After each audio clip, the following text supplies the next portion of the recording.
Healing হার্টের আমাদের নিয়মিত আয়োজন, যে আমাদের ফেসবুক এবং ইউটিউব লাইভ, এখানে আপনার স্বাগতম ডক্টর। কেমন আছেন ডক্টর?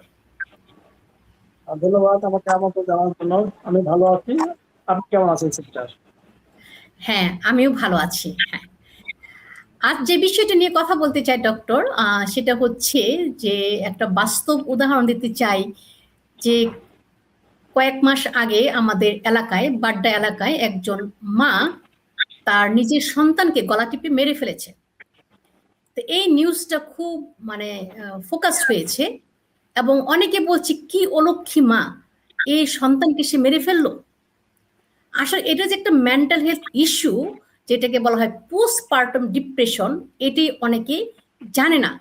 তাই আজ আপনার সাথে যে বিষয়টা নিয়ে আলাপ করতে চাই সেটা হচ্ছে পোস্টপার্টাম ডিপ্রেশন বা বেবি ব্লু। তাহলে ডক্টর, আপনি যদি একটুখানি মেডিকেল সাইড থেকে বলেন যে এই পোস্টপার্টাম ডিপ্রেশনটা আসলে কি।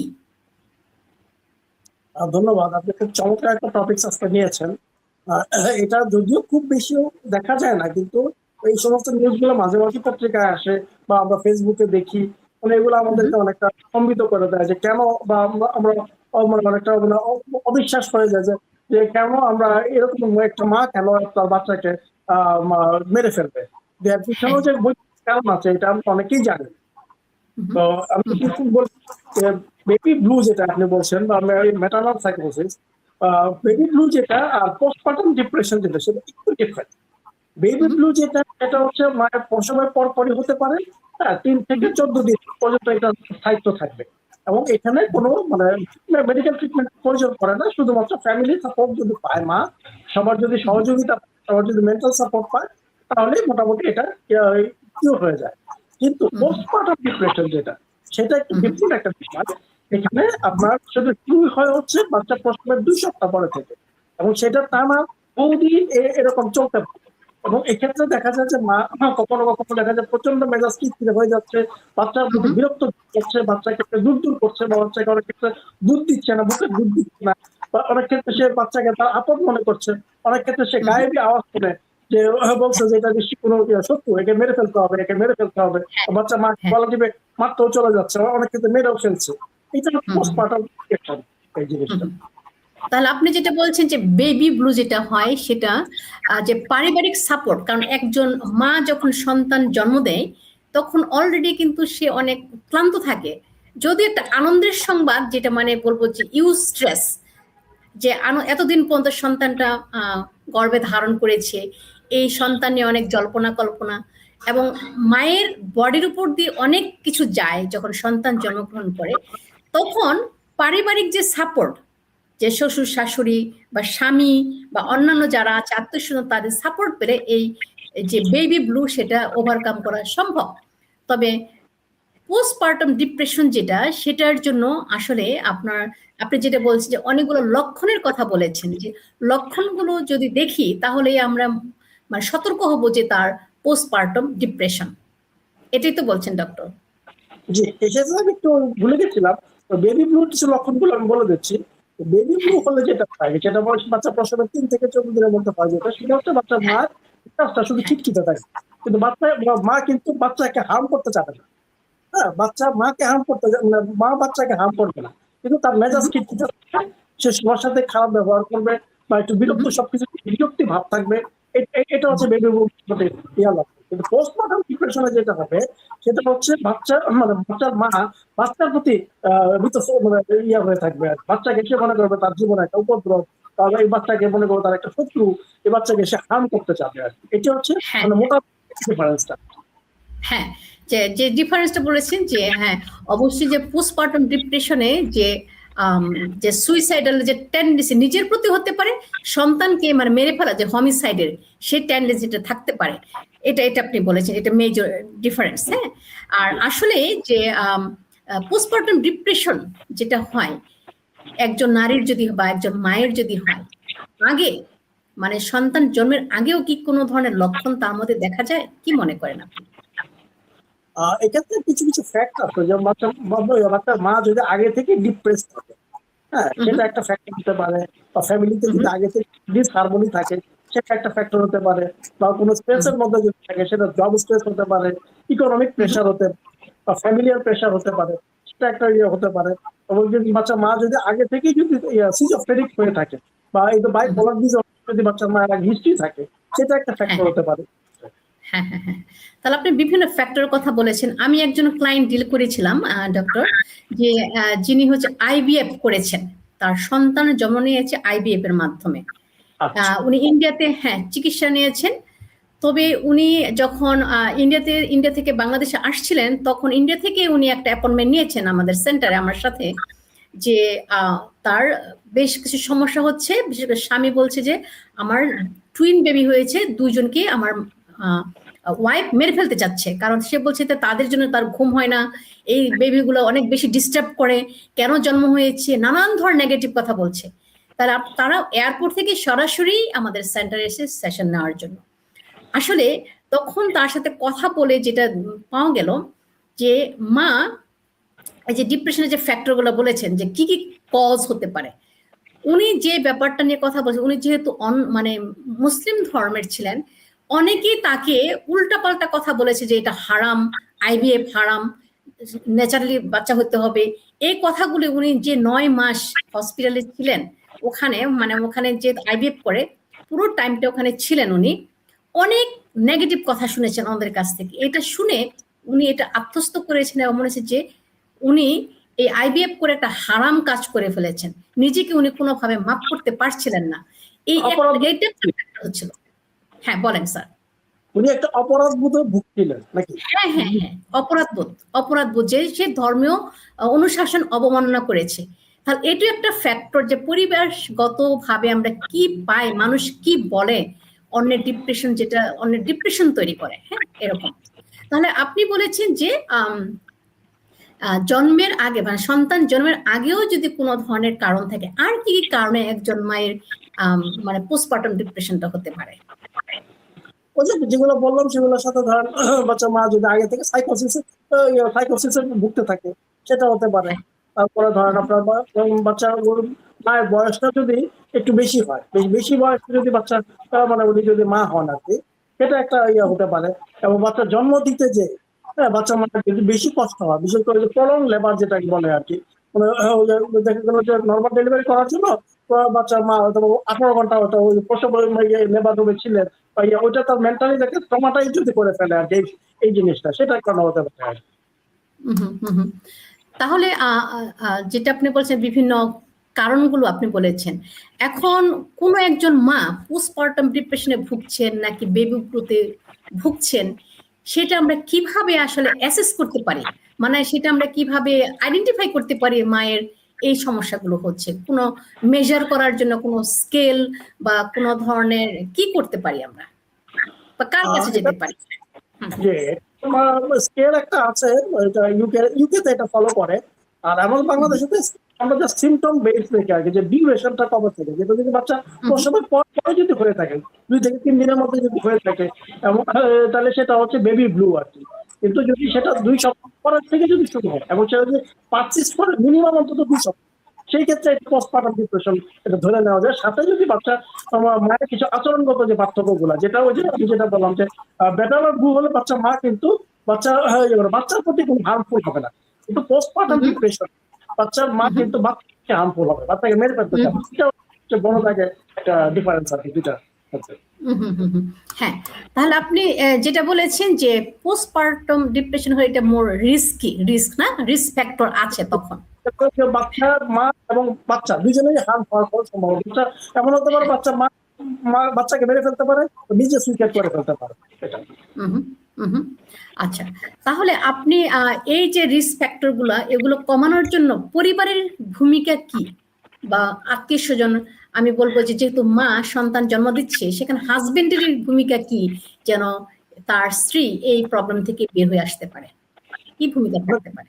ধন্যবাদ, খুব চমৎকার একটা প্রসঙ্গ আপনি এনেছেন। হ্যাঁ, এটা আসলে সবারই জানা উচিত আমি মনে করি, যে আসলে মানে প্রতিটা প্রেগনেন্সি হওয়া উচিত প্ল্যান প্রেগনেন্সি। হ্যাঁ, বাচ্চা যেন মা যেন মেন্টালি প্রিপেয়ার হয়, যখন বাচ্চা বাচ্চা মা কনসিভ করে, উনি যেন মেন্টালি প্রিপেয়ার থাকেন কনসিভ করছে বা সন্তান নিতে চাচ্ছে। অনেক ক্ষেত্রে কিন্তু প্রেগনেন্সির কারণে কিন্তু এইগুলো হয়। এবার দেখা গেল যে হুট করে মানে বাচ্চার মা মেন্টালি প্রিপেয়ার না, উনি হয়তো কনসিভ করে ফেলছেন, এখন সেটা উনি ওই যে বাচ্চাটাকে উনি ধারণ করেছেন, কিন্তু মানসিক ভাবে উনি কিন্তু বাচ্চা মানে লালন পালনের জন্য উনি তখন প্রস্তুত নন, একটা বিষয়। আমি মনে করি প্রেগনেন্সি এটা একটা ফ্যাক্টর। ফ্যামিলিতে অবশ্যই ফ্যামিলি এখানে বিশেষ করে হাজবেন্ড অবশ্যই তার প্রতি ইয়ে থাকবেন, মানে সহমর্মী থাকবেন, হ্যাঁ, যে তার ওয়াইফের কারণে তো তিনি বাবা হচ্ছেন, তাই না, তার বংশধারা এগিয়ে যাচ্ছে। তো ওয়াইফের প্রতি তার সহমর্মী থাকবে, তাকে সাপোর্টিভ হতে হবে, তার বিভিন্ন কাজে তাকে সাপোর্ট করতে হবে। উনি যদি কর্মজীবী হয়ে থাকেন সেক্ষেত্রে তাকে যে যতটুকু করা যায় সাপোর্ট দিতে হবে। বাসায় যদি উনি থাকেন, ঘরের স্বাভাবিক যে কাজকর্মগুলো আছে সেখানে তাকে যেভাবে সম্ভব হয় সেভাবে উনি সাপোর্ট দিবে। সবচেয়ে বড় কথা হচ্ছে মেন্টাল সাপোর্ট দিবে, বাচ্চা মা যেন কোনোভাবেই যেন মানে মন খারাপ করে না থাকে, তার মনকে গুছিয়ে রাখতে হবে। যেগুলো বাচ্চার বাবাই বুঝবে আর কি, যে তার স্ত্রী কিভাবে খুশি থাকবে বা কি করবে সেটা ওনার ব্যক্তিগত করবে। আর সবচেয়ে হচ্ছে আশপাশে যারা থাকবে, হ্যাঁ, ফ্যামিলিদের শ্বশুর শাশুড়ি বলেন, ননদ দেবর বলেন, প্রত্যেকেই তাদের এই বাচ্চা মায়ের প্রতি কি বলে সাপোর্টিভ থাকবে আর কি। হ্যাঁ, সব ধরনের কাজগুলো যদি বাচ্চা মা একা করে থাকতো তো সকলে মিলে তখন তাকে সাপোর্ট দিবে, হেল্প করবে, যে মানে ভারী কাজগুলো থেকে তাকে বিরত রাখবে এবং সময় তাকে একটা উৎসাহ যোগাবে।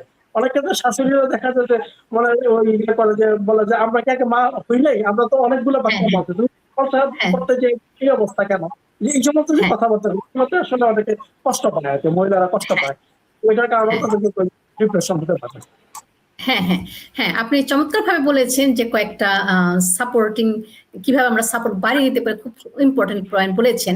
তবে আমিও দেখি যে আমার পেশাগত জীবনে যে যখন এই পোস্টপার্টাম ডিপ্রেশনে কাজ করি, তখন দেখি যে অনেক স্বামীরা এরকম মনে করে যে স্ত্রীর সাথে ঘুমাবে না, সন্তানকে কেন জন্ম করতে হবে, ঝামেলা করতে হবে, কারণ রাতে ঘুম হয় না। রাতে যখন তখন সন্তান চিৎকার করে, চেঁচামেচি করে, লাইট জ্বালায়, ওয়াইফ বাচ্চাকে ব্রেস্ট ফিডিং করে, পরের দিন তো আমাকে কাজের চাকরিতে যেতে হবে। তাহলে এই ধরনের কমপ্লেন গুলা করে এবং স্ত্রীকে কোনোভাবেই সাপোর্ট দেয় না। আসলে আমি মনে করি যে পরিবারের সদস্য তো সাপোর্ট দিবে, তবে সবচেয়ে বড় সাপোর্টটা আসতে হবে স্বামীর কাছ থেকে। স্ত্রী যদি 1 ঘন্টা পর পর ব্রেস্ট ফিডিং করে ছোট্ট একটা বেবিকে, তাহলে স্ত্রীর কিন্তু ঘুম হচ্ছে না। তাহলে এখানে স্বামীকে কিন্তু এগিয়ে আসতে হবে স্ত্রীকে সাপোর্ট দেওয়ার জন্য, যে সে হয়তো বা কাছে থাকলো, চিৎকার চেঁচামেচি করলে কুলে নিল, যেন স্ত্রী অন্তত আধা ঘন্টা একটু রিল্যাক্স ভাবে শুইতে পারে, বা ছুটির দিনগুলোতে স্ত্রী যেন 2 ঘন্টা সময় ভোর রাতে ঘুমাতে পারে, সন্তানকে যত্ন নেওয়া, স্বামী যেন সন্তানকে যত্ন নেয়, বা শ্বশুর শাশুড়ি যারা আছে, যারা হেল্পিং হ্যান্ড আছে, তারা যেন সাহায্য করে। আমি এটা অনেক ইম্পর্টেন্ট মনে করি। তাহলে আমরা এখন আসি যে চিকিৎসা ব্যবস্থা, এই যে পোস্টপার্টাম ডিপ্রেশন, এই চিকিৎসা ব্যবস্থার যাওয়ার আগে একটুখানি প্রশ্ন করতে চাই, কোনো কারণে কি বেবি ব্লু এটা কি পোস্টপার্টাম ডিপ্রেশনে নিতে পারে কিনা, রূপ নিতে পারে কিনা? বেবি ব্লুটা সাধারণত সেলফ লিমিটিং, মানে এটা 14 দিনের মধ্যে ঠিক হয়ে যায় এটা, কিন্তু পোস্টমার্টম ডিপ্রেশন এটা অনেক দিন থাকতে পারে। তবে বেবি ব্লুটা যদি হওয়ার পরে যদি ফ্যামিলি যদি সাপোর্টিভ না হয়, সেই ক্ষেত্রে এটা যদি পারসিস্ট করে সেটা পোস্টমার্টম ডিপ্রেশনের দিকে যেতে পারে। হ্যাঁ, থ্যাংক ইউ। আপনি খুবই ক্লিয়ার ভাবে বারবারই বলছেন, আমি আপনার কাছ থেকে আসলেই জানতে চাচ্ছি। এই জন্য অনেকেই মিক্সড আপ করে ফেলে যে বেবি ব্লু এবং পোস্টপার্টাম ডিপ্রেশন বুঝি একই কথা। আসলে এটা দুটো ডিফারেন্ট জিনিস। তাহলে বেবি ব্লু থেকে সাপোর্ট না পেলে পোস্টপার্টাম হতে পারে, তাই না? হতে পারে সেটা, হ্যাঁ হ্যাঁ হতে পারে। আচ্ছা, এখন আসি যে এই যে পোস্টপার্টাম ডিপ্রেশন, এর চিকিৎসা ব্যবস্থাটা কি, কিভাবে তাদের চিকিৎসার জন্য নেওয়া যায়, কি করা যায়? এটা খুব চমৎকার একটা প্রশ্ন বলছেন, অনেকেই জানেন না মানে এটা ট্রিটমেন্টের সম্বন্ধে বা এটা কি ম্যানেজমেন্ট সম্বন্ধে। প্রথম হচ্ছে আমাদের হোম ম্যানেজমেন্ট। হ্যাঁ, হোম ম্যানেজমেন্ট হচ্ছে ফ্যামিলির সবাইকে তার প্রতি কেয়ারিং থাকা, তার প্রতি সাপোর্টিভ থাকা, মানে উৎসাহমূলক কথাবার্তা বলা, তাকে এমন কোনো কথাবার্তা না বলা যাতে সে ডিসহার্টেড হতে পারে, সেটাই। আর পরে হচ্ছে মেডিকেল সাপোর্ট, আর একটা হচ্ছে সাইকোলজিক্যাল সাপোর্ট। আর বাচ্চা যদি বেশি হার্মফুল হয়, বেশি যদি ভায়োলেন্ট হয়ে যায়, সেক্ষেত্রে তাকে হসপিটালাইজ করতেই হবে, সাইকিয়াট্রি ওয়ার্ডে তাকে ভর্তি করতে হবে। আর তাকে যদি সেরকম না হয় সেক্ষেত্রে যদি বেশি ভায়োলেন্ট যদি না হয়, কিন্তু তার মধ্যে যদি এই লক্ষণগুলো থেকে থাকে, অবশ্যই তাকে একদম সাইকিয়াট্রিস্টের ট্রিটমেন্টটা নিতে হবে। এই ক্ষেত্রে কিছু কিছু ওষুধ যেগুলো লং টার্ম খেতে হয়, যেমন অ্যান্টিসাইকোটিক ড্রাগস আছে কিছু, সিলেক্টিভ রিঅ্যাক্টিভ ইনহিবিটর গ্রুপের বেশ কিছু ওষুধ আছে যেগুলো লং টার্ম তাকে খেতে হয়। আর এটার পাশাপাশি তাকে সাইকোলজিক্যাল কাউন্সিলিং এর প্রয়োজন হয়, যেরকম সিবিটি একটা আছে, আইবিটি আছে, এগুলো তাদেরকে দিলে অনেকটা এই অবস্থা থেকে রিকভার করে আসতে পারে। হ্যাঁ হ্যাঁ, আমরা মূলত ডক্টর যখন এই ধরনের সিভিয়ার কেসগুলো আসে তখন কি করি যে তাদেরকে অবশ্যই সাইকিয়াট্রিক মেডিসিন খেতে হবে, মেডিসিনের পাশাপাশি কাউন্সিলিং সেবাটা নিতে হবে। এবং কাউন্সিলিং এ আমরা বিভিন্নভাবে তার চিন্তা ভাবনাগুলোর পরিবর্তন করার জন্য কাজ করি, তার আবেগ অনুভূতিগুলো, তার আচরণগুলো পরিবর্তনের জন্য কাজ করি। এবং সেখানে এনশিওর করতে চাই তাদেরকে যে পারিবারিক সাপোর্টটা যেন তারা পায়, সে সাথে তাদের মন ভালো রাখার জন্য কিছু রেক্রিয়েশন, যেখান থেকে যে কাজগুলো সে আনন্দ পাবে, তার যে ভালো লাগার বিষয়গুলো ছিল সেগুলো যেন সে করতে পারে, তার চিন্তা ভাবনাগুলো যেন নেগেটিভ থেকে পজিটিভ হয় বা বাস্তবসম্মত চিন্তা ভাবনা হয়, এই সমস্ত বিষয়গুলো নিয়ে আমরা কাজ করি। আসলে সাইকিয়াট্রিক মেডিসিন এবং কাউন্সিলিং এর দুটো যখন একত্রে চলে, এই পোস্টপার্টাম ডিপ্রেশন থেকে বের হয়ে আসা অবশ্যই খুবই সহজ হয় এবং সফলভাবে তারা বের হয়ে নর্মাল জীবনযাপন করতে পারে। আর আপনি যেটা বলছেন যে বেবি ব্লু, অবশ্যই পারিবারিক সাপোর্ট পেলে তারা খুব দ্রুতই ওভারকাম করতে পারে। তাহলে ডক্টর, এখন আমরা প্রায় শেষের দিকে চলে আসছি। আপনি যদি আমাদের দর্শকদের উদ্দেশ্যে যদি একটা মেসেজ বা একটা বার্তা, কি বার্তা দিতে চান এই আমাদের নারীরা, যে সমস্ত নারীরা সন্তান জন্ম দিচ্ছে, তাদের সাহায্যে যেন তারা হাত বাড়ায়, কি বার্তা দিতে চান? ধন্যবাদ। আসলে বার্তা কিছুই না, সেটা হলো একটাই, যে প্রতিটি গর্ভধারণ হোক পরিকল্পিত, এটা একটা। এবং যখন একজন নারী যখন গর্ভধারণ করবেন, তখন তার পরিবার এবং তার পারিপার্শ্বিক যেন তাকে যেন সহযোগিতা করে, তাকে মানে এবং মানসিক ভাবে যেন তাকে কি বলে সাপোর্ট দেয় এবং সাহস যোগায়। অনেকে আছে যে দেখা যায় যে নেগেটিভ কথা বলতে থাকে, যে আমার বাচ্চা হতে যে এই হয়েছিল, এই হয়েছিল, বা আমার অমুকের বাচ্চা হতে যে এই সমস্যাগুলো হয়েছিল। এতে কিন্তু হয় কি, ওই মানে গর্ভধারণকারী নারী মনে মনে ভয় পেয়ে যায় বা একটা অনিশ্চয়তার মধ্যে পড়ে যায়। এই সমস্ত নেগেটিভ কথাবার্তা গুলো না বলে তাকে যদি সবচেয়ে ইতিবাচক কথা বলা যায় এবং তার কাজে কর্মে যদি একটু সহযোগিতা করা যায়, সাংসারিক কাজে বা পেশাগত কাজে তাকে যদি সহযোগিতা করা, তাহলে আমি মনে করি যে এটা খুব ভালো একটা মানে নিরাপদ প্রসব এবং পরবর্তী বাচ্চার মায়ের যে মানসিক এবং স্বাস্থ্য যেটা সেটা ভালো রাখার জন্য সহযোগিতা করবে। ধন্যবাদ। হ্যাঁ, থ্যাংক ইউ ডক্টর আপনার সুন্দর বার্তার জন্য। আর আমিও বলবো যে অনেকেই এই পোস্টপার্টাম ডিপ্রেশন এবং বেবি ব্লু সম্পর্কে সচেতন না। আমি বলবো যে আমাদের যারা দর্শক আছেন, দয়া করে সচেতনমূলক কাজ করার জন্য আমাদের এই লাইভ প্রোগ্রামটি অন্যের সাথে শেয়ার করে দেন, বেশি বেশি করে শেয়ার করে দেন, যেন আমাদের নারীরা কোনোভাবে এই পোস্টপার্টাম ডিপ্রেশন না যায় কিংবা বেবি ব্লুতে সাফার না করে। তাহলে আমাদের মায়েরা ভালো থাকবে, সন্তানরা ভালো থাকবে। অসংখ্য ধন্যবাদ ডক্টর আমাদের সাথে থাকার জন্য। আপনাকে অসংখ্য ধন্যবাদ আপনার প্রোগ্রামে আমাকে আমন্ত্রণ জানানোর জন্য।